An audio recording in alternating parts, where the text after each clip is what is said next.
Chemo ko. 3 days chemo. I wait 3 weeks. 3 days chemo. Pray, nagagaling. Pero sabi ng doktor ko itong sarcoma, mahirap na kalaban.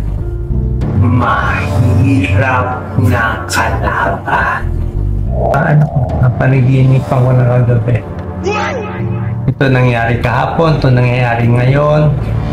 Para tayo nasa simulation. Yung kahapon, sakit siya. Para siyang may kutsilyo na may sumasaksak sa likod mo. Saksak, saksak, saksak. Anyway, may awa ang Diyos, mga kababayan. Huwag kayong susuko. Yes. Tsaka ang gusto ko lang, susuko. Ang gusto ko lang. This is the day, this is the day that the Lord has made, that the Lord has made. We will rejoice and be glad to Him.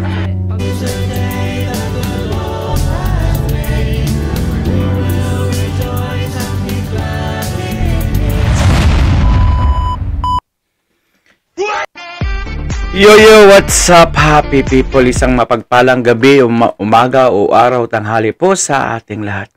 For today's video mga kuys, mga agayas, grabe po ay talagang nasa malubhang sakit po o may cancer po yung dating tandem presidential candidate noong 2022 na si Doc Willie Ong, mga kuys, mga agayas, na talagang kailangan po talaga yung prayer natin mga kuys, mga guys, no? Dahil wala naman po imposible talaga sa Panginoon mga kuys, mga gayas.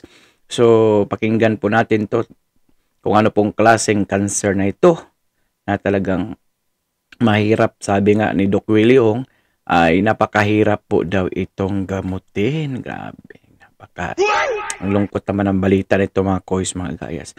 So without further ado, let's begin. Mahal ko pa rin. Actually, parang 4 na araw na kami dito sa hospital. Nakakimo. Worst pain of my life, 10 out of 10. Iiyak ka. Humihiyaw lang buong gabi. Sasakit siya. Para siyang may kutsilyo na may sumasaksak sa likod mo. Balik, so bukol na to. Malaking-malaki daw. Isa sa pinakamalaki na nakita nila. Saan siya nagtatago? Ba't di ko nakapag? Nalaman na yung kalaban. Ang pangalan, sarcoma. Sarcoma very cancer. Rare. Naipit pa yung puso ko. Puso ko nakapisa.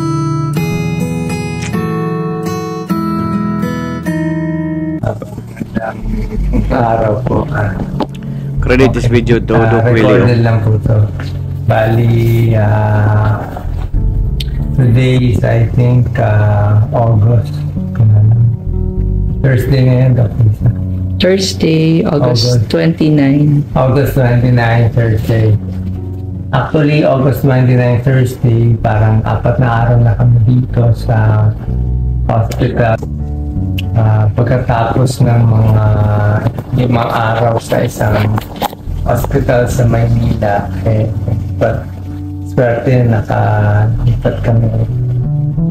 At actually sa all these 10 days, pinakamalakas ko na tubig.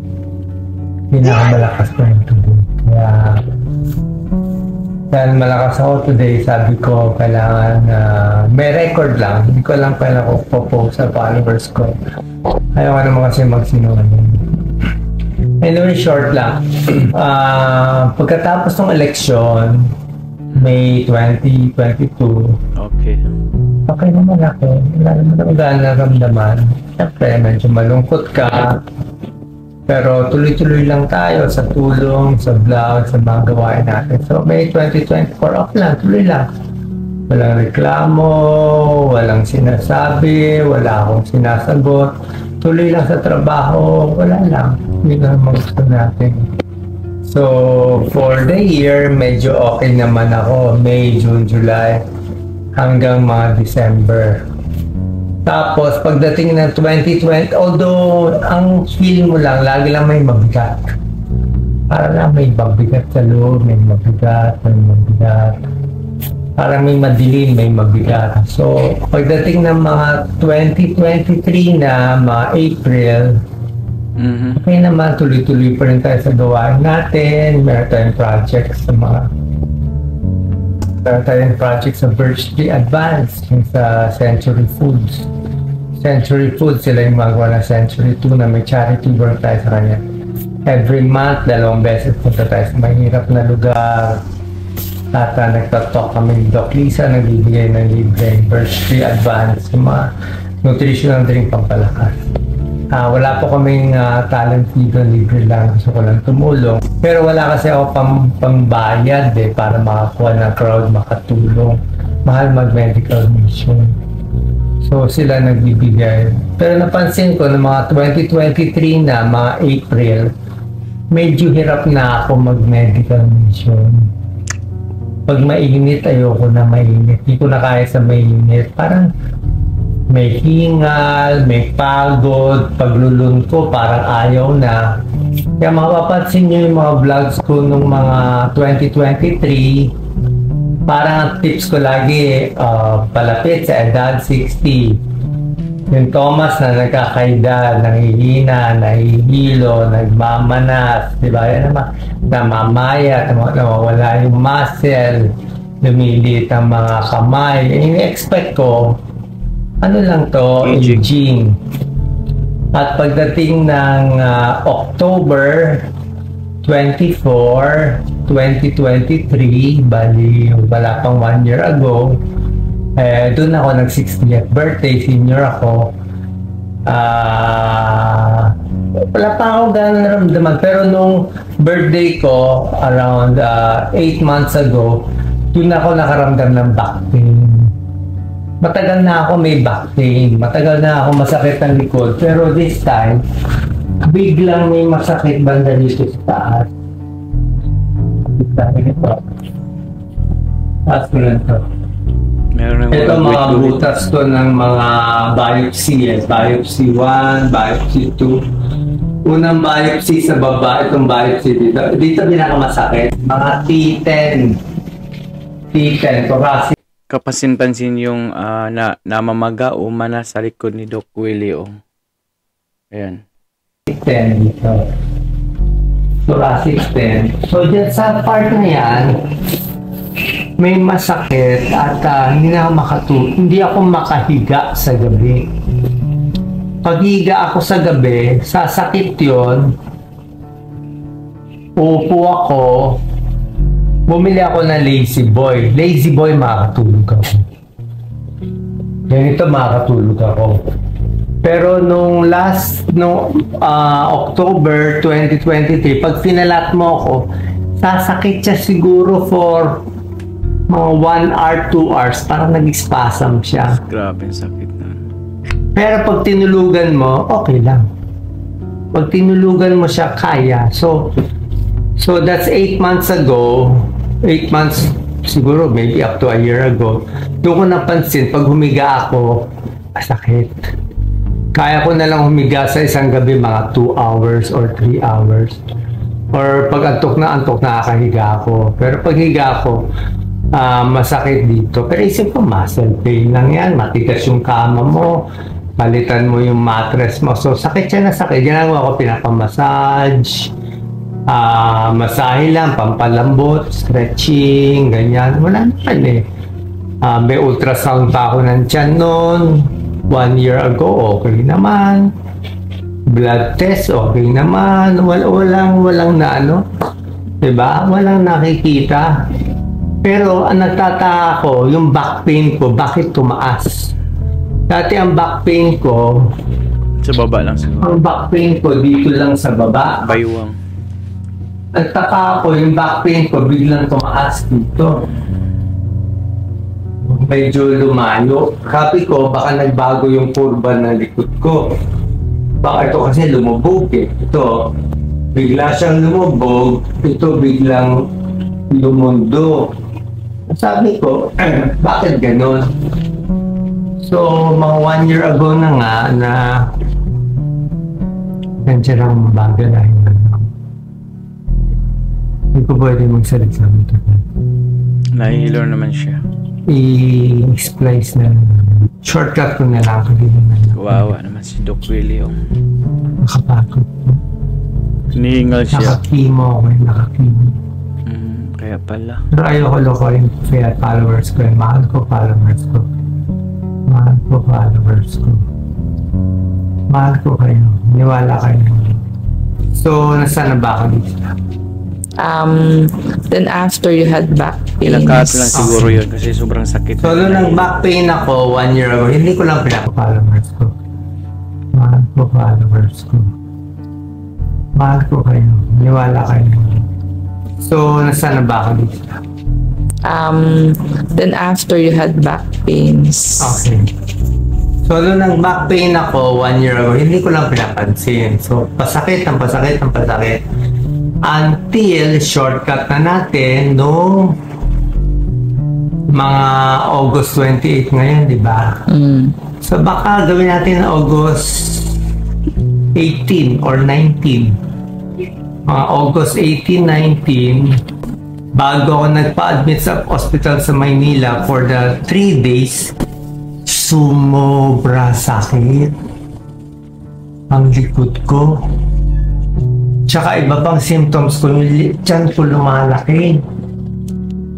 Sunday yun, on a weekend. Ikaw naman po kayo. Kasi Doc Lisa, papahinga mo na ako. Okay lang. August 17, 18, 19, you had back pains. So August 21, Wednesday, August 20, Tuesday, yun, laboratories. Nahilon si Surgeon. August 20, then we pa-admit na. Kailan tayo nag-pa-admit? August 20, Tuesday. So, mga August 8. 17, 18, 19, that weekend. Kala ko spasm, body spasm. Kasi wala makita sa labas. So, 3 days, sobrang pain. Sabi ni Doc Lisa, no choice. Dali sa hospital. Dating doon, shortcut ko na lang. May mga test. Nakita na yung kalaban. Nakita yung kalaban. Ang kalaban natin ay wala pang pangalan ng una. Bigay ko na yung pangalan. Pero wala pang papalit. So, bukol na to, malaking malaki daw. Isa sa pinakamalaki na nakita nila. Mga 16 centimeters. Ang laki na. Kanyang kalaki. Saan siya nagtatago? Ba't di ko nakapa? Kung ito ang spinal cord sa likod, ito yung harap, tiyan. Ito, spinal cord. Spinal column. Spinal column, puso. Esophagus, puso, buto, dibdib, harap. Okay, dibdib, harap, puso, esophagus, artery vein, liver, spinal column, gulugod sa likod. Nagtago siya sa gitna ng harap ng gulugod, dikit sa puso. Kaya pala mahirap huminga yan. Okay, so dito siya lumaki hanggang 16 centimeters. Hindi mo makakapa sa likod, sakto siya. Hindi mo makakapa sa harap, Naipit. dito lang, lumalaki na siya dito. Lahat naman ng lalaking, di ba, manginginom, syempre lumalaki yung tiyon. Hindi mo makakapa, ito kapay mo. Can't feel it. Kasi may fat eh. So, paglaki niya dyan, inipit niya esophagus, inipit na niya ngayon yung artery. Inipit na niya yung inferior vena cava, magang-maga na yung pako. Ito, less na to Nagbawas na to. Bawas na to. Pero ito, maga ito lahat. Maga. Natanggalan na ako ng mga 4 na litro. Pero maga pa ako. So, ganun nangyari. So anyway, nagtago siya doon, inipit na lahat. Yung mga dugo ko dito sa paa, hindi na maakyat sa puso. So, pasalamat ako. Barado na ito eh. Ayun na yan. Barado na siya. Hindi niya nakita. Dahil dyan, ang akyat ng dugo ko sa azygos veins. Alam ko ng doktor. Rally niya azygos veins. Barado inferior, pati superior ba yung nakaba ko? Nabagalit. Hindi masyado today. Nag-jaundice ako eh. Nanilaw ako. Magaling na. Medyo gumaling kasi today kaya hindi niya na makita. Nakita niyo na lang huling symptoms. Pakita mo itong maugat ko dito, Lisa. Kita ba nila? Maugat ko ito. Ano? Galit na galit ko. Hanggang likod, pakita mo. Yung mga ano pasa, hindi siya pasa ugat-ugat. Naglabasan yung ugat-ugat na maliit. Yes. So dyan na lang chemo ko. 3 days chemo. Doon pala dumadaan yung I wait 3 weeks, 3 days chemo. Pray, nagagaling. Pero sabi ng doktor ko itong sarcoma, mahirap na kalaban. Isa sa pinakamahirap na cancer na kulang ang research, kulang ang bagong gamot. Medyo miracle. Medyo miracle dapat. Dapat labanan daw ang cancer. Sabi niya, kainin mo lahat ng gusto mo. Kumain ka ng steak, kumain ka ng protein na walang ka ng protein. Itlog, kalimutan mo na yung diet. Okay, sorry kung mali na si payo ko before. Actually, okay naman payo ko nagda-diet eh. So, pwede ka mag-protein, mag-chicken, mag-ano. Pero hindi ako pwede kumain marami, mabobondat ako. And that's it. First chemo, second chemo today. Tatanggalin nila tubig ko. Side effect ng chemo, hingal. Even without chemo, hingal. Marami pa, suka. Mahirap. So, na-experience ko lahat ng experience ng mga kababayan natin, lalo ng mayaman na mahirap. Pero usually, mahirap ang maabot ng ganitong series. Sabi ng doktor ko, wala siya nakitang ganyang kalaki. Ganyang kabilis lumaki. Galing magtago. Ang naughty nitong ano mo. Sarcoma. Marami ko nakitang vision. Kung naniniwala kayo. Kaya ako happy. Meron ka ba akong manakot? Alam ko may Diyos, alam ko may purpose buhay ko. Gagaling ba ako? Hindi, I don't know. Gagaling ka daw. I don't care if I get well or not. Basta, ito na panaginipan ko na kagabi. Ito nangyari kahapon, ito nangyari ngayon. Para tayo nasa simulation. Yung kahapon di na mababago. Yung ngayon mababago pa eh. Importante, choices ninyo. Free will. Maging mabait o hindi. Magpatawad, hindi. Tumulong, hindi. Kung desisyon nyo masama, tuloy-tuloy sa masama. Pati anak nyo apektado. Pag desisyon nyo maganda, mabait, matulungin, I love you all. Dito biro. Mahal ko talaga ang bayan natin. Hindi ko pwede sabihin dati. Mukha akong tanga. Sasabihin ko. Pero ngayon may sarcoma na ako. Pwede ko na sabihin.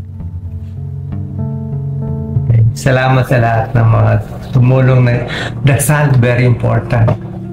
More prayer. Pero hindi naman ako yung isin ng isa. Gusto nyo lang po dasal. And yun ang mahal kong followers, kung mag-iiyak ko masyado. Sana mag-ayos-ayos sa pamilya, love, forgiveness, compassion, and huwag magalit. Ayusin ang sarili. Sabi ko nga kaya ilalaban tayo eh. Sabi ko sa doktor, Dr. Ang, I'm ready to fight. Sabi ng doktor ko, may cancer ka, fight with me. So, yun nga mga koys, mga guys, no? Grabe, nakakaawa po talaga. Nakaraan naman kasi talagang, yan po, Esconians po talaga. si Doc Willie Ong dahil na running mate po siya kay Yorme Isko Moreno last presidential election mga kuys mga guys, no? So isang kahilingan naman po lahat ng mga Iskonyans o kahit hindi Iskonyans prayer po para kay Doc Willie Ong. Doc Willie Ong, alam naman po natin pag mababait na tao ay pinagpala at asahan nyo po yung healing ng ating Panginoon. Laban lang po, Doc Willie Ong. Dito po mga Iskonyas, laging nakasuporta sa iyo, especially po si Yorme Isko Moreno. Okay? At dahil umabot po kayo sa dulo ng ating video, may karapatan po kayo mag-like, share, and subscribe. So for now, I'm Gen Manila. God first, God bless all, peace.